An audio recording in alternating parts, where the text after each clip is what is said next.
Game On Expo 2025, guys. This was a heck of a weekend. A ton of fun. I'm just showing you a bunch of random highlights here. I want you guys to get a synopsis. If you can ever make it down to Phoenix, Arizona during the Game On Expo, I highly encourage you to do so. I mean, pretty much everything you can think of in gaming. We're going to get into some of the games that were there and that I picked up a little bit later. I'm also going to do a pickups video on those, but you can just see a lot that's going on here. They had an 8-way Mario Kart Double Dash LAN party. Love that. Tons of modern game tournaments. They had a Tetris tournament. They had an awesome VR setup I thought was actually really cool. Wish I could have spent more time in there, but I had so much fun doing the VR with my daughter. I was there all day Friday and all day Saturday. I did not go on Sunday, but it is all 3 days.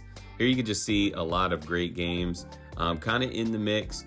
You know, there were a ton of vendors here. I spent the entire day Friday only going through about half of the lower level there where the games were being sold.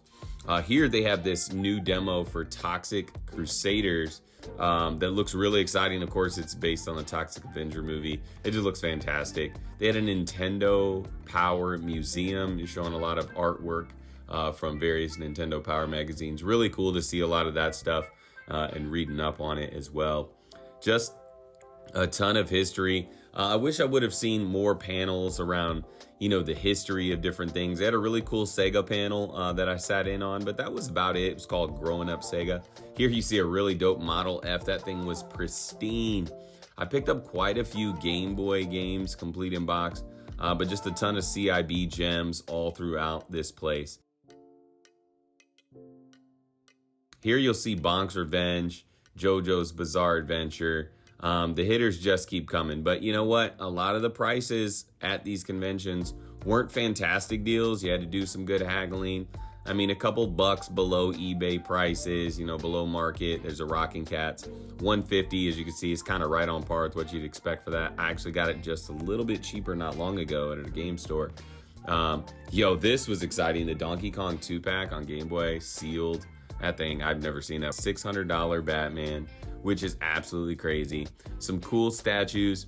This is one of my favorite areas. Premium Edition is a company that brings a lot of digital games to the physical market. Companies like this are just a gem, a staple in the retro gaming scene. Just a ton of fun. Always love to see Killer Queen. Nobody was really playing it, which is a bummer. Here's some games I picked up real quick at the bottom. I'll get into those later. But overall, fantastic time at Game On Expo 2025.